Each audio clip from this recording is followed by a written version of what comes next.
Food. Food. Food. Food. Food. Food. Death. Now, there are already plenty of people in the media who are helping you figure out which foods are tastier or more nutritional, or even ones that could, harm you or kill you via allergies. However, in this last category, you're only really dealing with the death of one individual.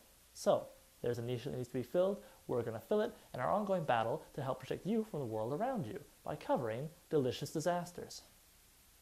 If history has taught us anything, it's that if you introduce something white to a situation, odds are you're going to get a lot of unnecessary deaths, and flour is no exception.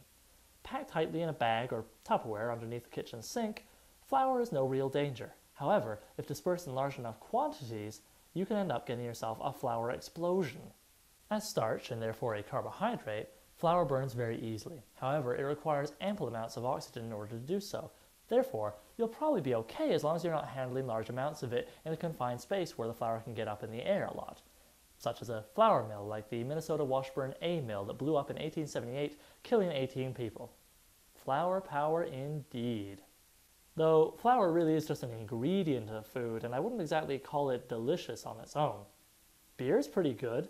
However, I would imagine that the people who suffered through the London beer flood of 1814 weren't exactly in a rush for their next pint. On October 7th of that year, the Mew & Company Brewery unleashed a sudsy tsunami upon Tottenham Court Road when one of their holding vats with 135,000 imperial gallons of beer in it ruptured. This set off a domino effect with several other vats until you had a total of 323,000 imperial gallons of beer spilling out through the town, knocking over 2 homes and nearly crushing a barmaid underneath the collapsed wall of the pub she worked in. A barmaid nearly crushed because of beer? I can't help but be reminded of that time that Mike Myers was nearly crushed underneath a tsunami of cell phones. Because he's just been phoning it in since Austin Powers 2. Zing! The brewery was eventually taken to court, but somehow it was ruled that this was an act of God and therefore nobody else, was held responsible. The brewery even managed to get the government to refund the money it had paid on duties for the beer. All this despite the fact that 8 people had drowned and a 9th had died from alcohol poisoning. I don't know about you, but I find this kind of injustice to be very sobering. So, stop whining. Oh, captions can't quit. Anyways, many years later in Boston, there was a similar delicious disaster, but one where you didn't have to be of legal age in order to meet your doom. The Boston molasses disaster of 1919 was similar in that a large tank of something tasty ruptured and spilled its contents out into the streets.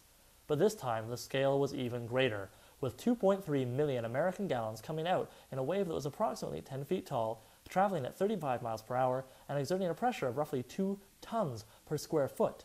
Houses were ripped right off their foundations, girders supporting an elevated railway were snapped in half, and several blocks were flooded to a depth of 2 or 3 feet. Just the rush of air was enough to fling a truck into Boston Harbor. Molasses definitely topped beer in devastation, and it left a sweeter taste in your mouth this time because the company was actually held responsible and forced to pay large reparations.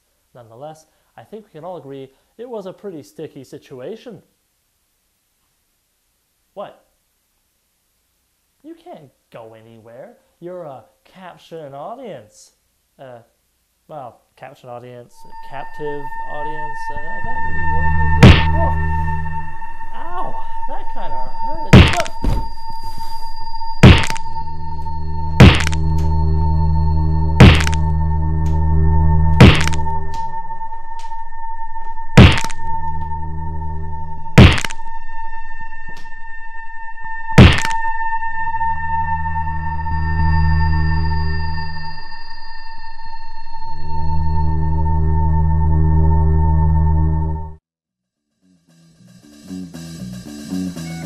See, now this perfectly illustrates the necessity of good employer-employee relations.